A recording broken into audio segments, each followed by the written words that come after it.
Désolée pour votre cri de guerre, hein. Votre policière n'est pas là, donc pas de cri de guerre, on va y aller direct.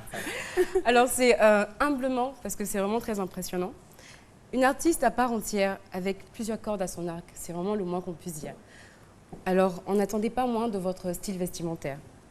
Votre style est unique, atypique, et je trouve même que le mot est un peu faible.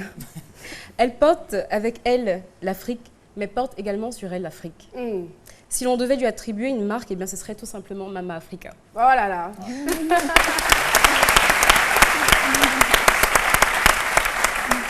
Chacune de ces tenues représente ce continent, notre continent, qui regorge de richesses vestimentaires. Sa coupe de cheveux reste inchangée. Elle résiste au temps. Ses dreadlocks, montrant ainsi sa fierté ethnique. Elle est natural and happy. Elle est nappy. Chaque tenue est un tableau qui met en exergue le patrimoine culturel africain. À travers ces tenues, on perçoit sa soif de l'Afrique. Le pagne tissé, le bogolan, le kenté, enfin, toutes les étoffes de chez nous y passent. Mais que serait une reine sans parure? Alors les parures, elles en raffolent, les accessoires, donc les colliers, les bracelets, les bagues, en perles, en coris. Et oui, vous adorez les coris, heureusement que vous en avez mis.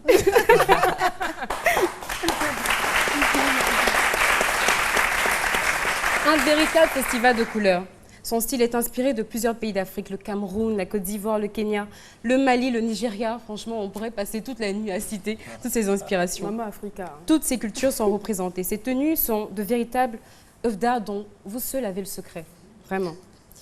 Toujours un accessoire sur la tête comme pour représenter sa couronne de reine. Jamais sans son sceptre. Évidemment que ce serait un roi, et je dis bien un roi, sans son sceptre. Sur votre bâton de sage, vous foulez majestueusement toutes les terres avec autorité et détermination afin de porter haut la culture du monde noir. Voilà. Merci. Merci beaucoup, Jessica. A-t-elle oublié quelque chose? Un détail?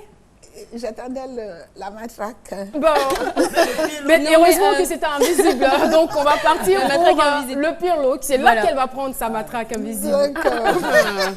Pas sûr, pas sûr, pas sûr. Alors, si on permet qu'on ait l'image, moi, j'ai vraiment cherché longtemps le pire look. C'était difficile. Par contre, ce que j'ai trouvé, c'est que toutes les photos de vous, vous étiez toujours dans cette tenue-là. Et moi, j'ai trouvé une photo de vous en mode ordinaire, en fait. Sans accessoires, sans sceptre, sans foulard sur la tête. Je trouve que c'est naturel et c'est aussi joli et c'est aussi vous. Elle me rappelle une actrice américaine dont j'oublie le nom. Whoopi Goldberg. Whoopi, oui. Tout à fait, j'ai eu exactement. Oui, On m'a toujours dit que Whoopi et moi, c'est vrai. C'est vrai. Whoopi Goldberg et vous, c'est vrai. Et pour moi, le meilleur look, et je vais vous expliquer pourquoi c'est le meilleur look pour moi, c'est que cette photo, dès que je l'ai vue, je me suis dit, c'est celle-là. Parce que vous étiez majestueusement habillée, avec un manteau, mais comme un roi. On sentait l'autorité, on sentait cette figure emblématique que vous êtes.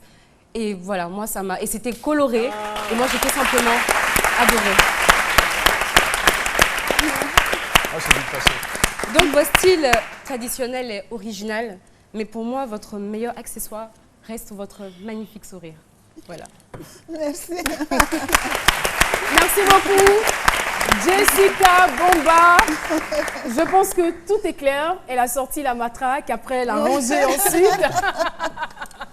Voilà, on va donc évoluer. Et moi, j'aimerais savoir, puisque vous avez commencé très jeune la culture, les métiers de l'art, déjà à l'âge de 16 ans, vous aviez commencé la peinture.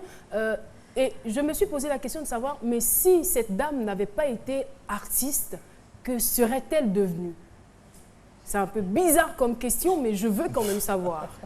Je serais devenue une terroriste. Oh là là là là là, mon Dieu! Je me cache là! On va dans les extrêmes. On va tous fuir.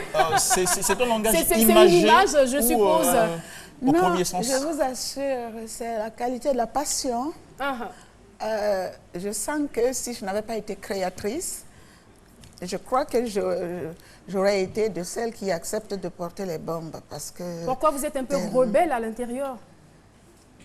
Ou vous avez en vous une trop forte personnalité, en fait, trop, je pense. Oui, je crois qu'il y a un caractère trop prononcé. Je crois qu'il y a une sorte d'énergie. Et puis, je me révolte très facilement devant l'injustice. Devant l'injustice. je pourrais dire plutôt devant l'injustice, parce que qui suis-je pour parler de justice? Mais il y a des choses qui sont vraiment dans l'injustice la plus révoltante. Donc ça, j'ai du mal à me contenir. Et je me dis, Dieu merci de m'avoir faite créatrice, parce que j'aurais certainement été une destructrice alors. En tout cas, Dieu merci. Dans le milieu artistique, vous avez beaucoup d'amis. Oui. Et quels sont les amis qui sont plus proches de vous? Oh, vous savez, je suis une personne On va un dire peu introvertie.